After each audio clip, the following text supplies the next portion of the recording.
I don't endorse political candidates from the pulpit. But the pollution in the current political atmosphere is too destructive to go without comment. Attempts have been made in the past to create societies more equal and more just.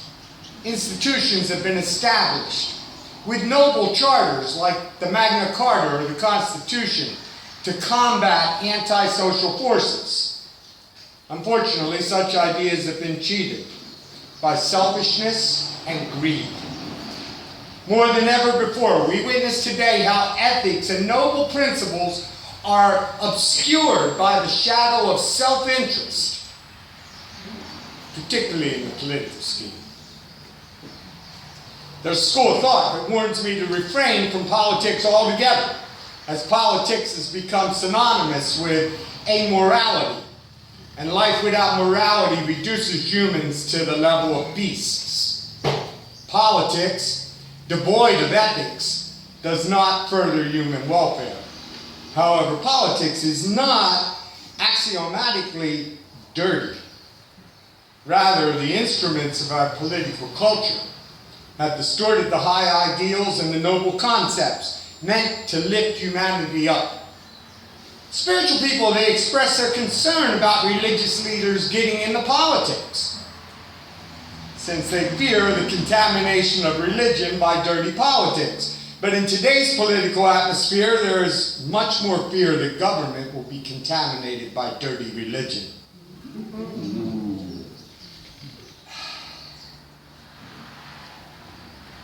Ethics. Ethics is as crucial to a politician as it is to a spiritual practitioner.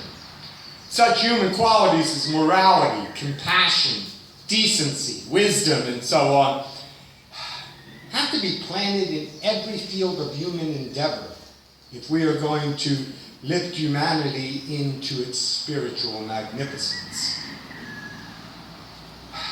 We can't think somebody else is going to do it. We need a revolution in our commitment to and our practice of humanitarian values. It's not enough to make loud noises and talk about halting the moral degeneration. We must become the change we want to see. Living in society, we share the sufferings of our fellow humans, and we must practice compassion and tolerance, not only towards our loved ones, but also towards our enemies. This is the test of moral strength. We must set an example within our own lives, because our world will not be changed by mere words, no matter how loudly we speak them or how often we repeat them. In this regard, there are two things important to keep in mind: self-examination and self-correction. We must monitor our attitudes towards others, examining ourselves carefully. Then comes the more difficult part of it. We must correct ourselves. Anytime that we find that we are making them wrong so that we can be right. They have the right to be wrong. If we wish to create a world that works for everyone, then no one can be excluded. Loving my enemies does not mean agreeing with them. When my attention is caught by foreign ideas like bigotry, dishonesty, exclusivity, aggression, or fear, I have developed a tolerant attitude.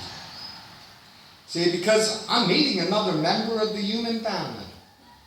And every family has its crazy uncle.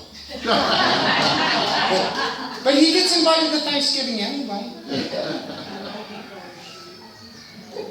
It's my respect for all beings. It's my small contribution to world peace.